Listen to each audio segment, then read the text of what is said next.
Welcome to Up to Speed, where we catch up to the world of esports and gaming. World of Tanks has announced their $2.5 million Wargaming.net esports league. This league will launch in the first quarter of 2013.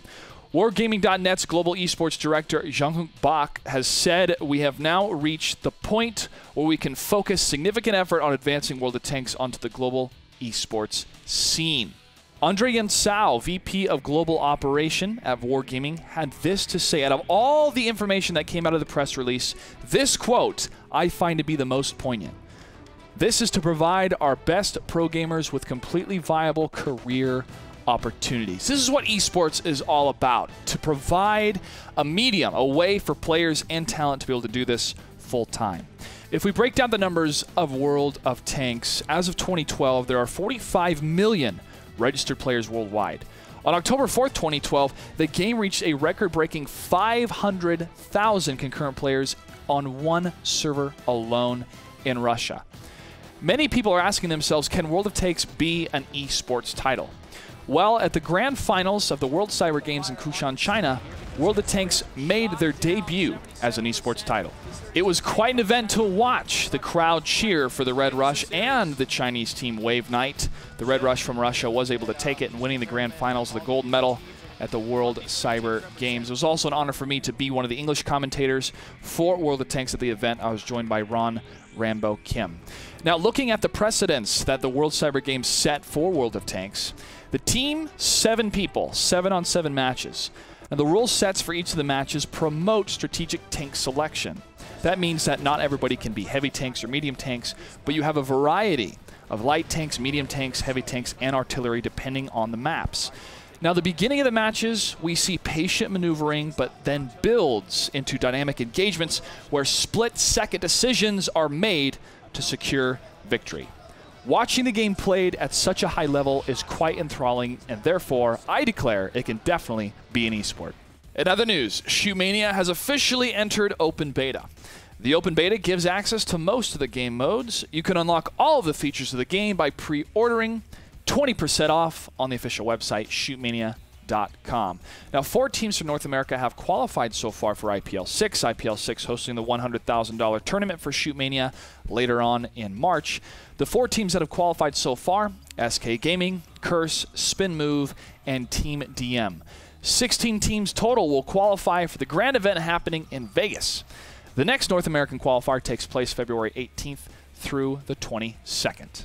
I had the opportunity to sit down with Golden Boy for the win, commentator and content producer for Shootmania.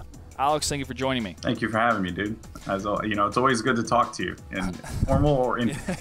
Exactly, man. We've had some good times in both of our careers in esports so far, but we're here to talk about some Shootmania. You're the commentator over there for IPL. You do a lot of good stuff. I really enjoy your videos and watching your matches with you and Josh Suth.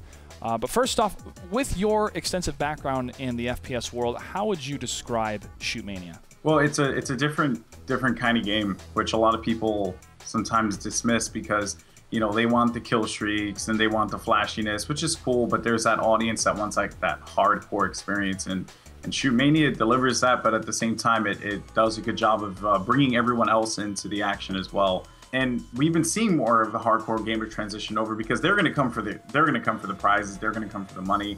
We've been seeing a lot of Quake players make a transition, which has been really cool.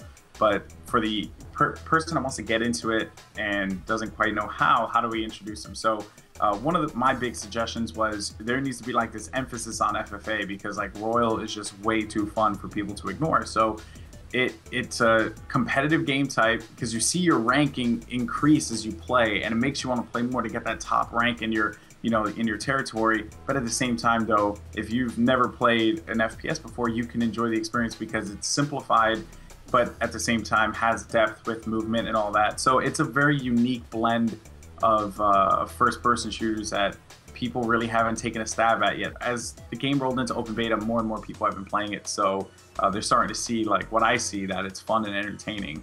And as an FPS gamer, largely from consoles, but as an FPS gamer as a whole, I appreciate the crap done out of Shootmania. Well, there's a lot of elements that are necessary nowadays. Elements such as, spectator mode, elements such as a ranking system that make a game a viable esport. Do those elements exist in Shootmania? Does that exist now? Or are there more features that are on the way to help make Shootmania a viable esport? Yeah, Shootmania actually has probably one of the best spectator modes I've ever used in a first-person shooter. Now, I come from a Call of Duty background. Black Ops 2 has the new spectator options and all the flashy tricks and everything, and it looks great, and I love it. But there's something about Shootmania spectator mode that's like very unique, and I'm a big fan of it. I think Shootmania has hit the nail on the head as far as how to present it.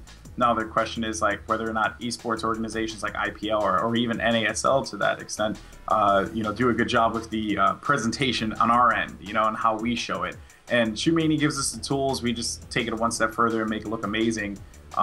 So far, I think that it's heading in a good path. It gives you that feel that you're watching an esport title, and that's something that I'm a big fan of.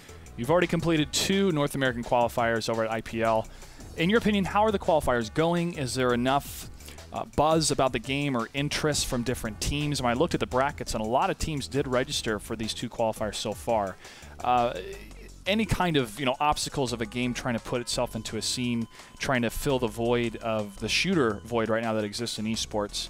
How's it going so far? What's your opinion on the viability of the different teams, the diversity of the teams, and also the crowds watching you at IPL? We've been seeing more entrants with our tournaments. Actually, the IPL 6 qualifier had about double the entrance of IPL 5, and that's a good thing. That's something that you want to see.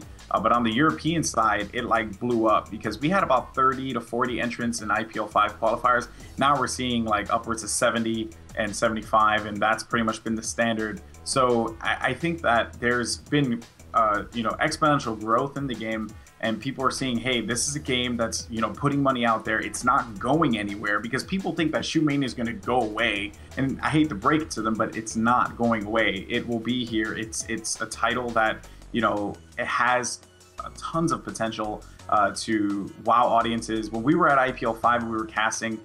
Those are some of the most intense matches I've ever casted in my entire career, which has been pretty short. So I'm pretty sure I'll have more matches that have been equally as entertaining. And IPL 5 was just amazing. And then, to have IPL 6, 16 teams are going to be showing up, 10 from North America, 6 from Europe. It's going to be some intense action, and I can't wait to see what these players are going to be doing, because we're seeing new strategies added all the time, because Nadio keeps on adding new things to the game, because people think, oh, it's just so bare bones. But if you had played it about 8 months ago or 6 months ago, and then you play it today, they're completely different games. They look different, one, because Nadio released some texture updates and all that, but they also added wall jumping, laser shooting rockets, new elements to the maps, new speed pads as well, like speed bridges. Like, they added so many things that changed the way that the game is played. It's almost becoming a playground for competitors, and every map is like reflective of that, and it's just been such a joy to cast. And I can't wait to see how everything goes at IPL 6. Golden Boy, always a pleasure to talk to you. Look forward to seeing you at IPL 6 happening next month.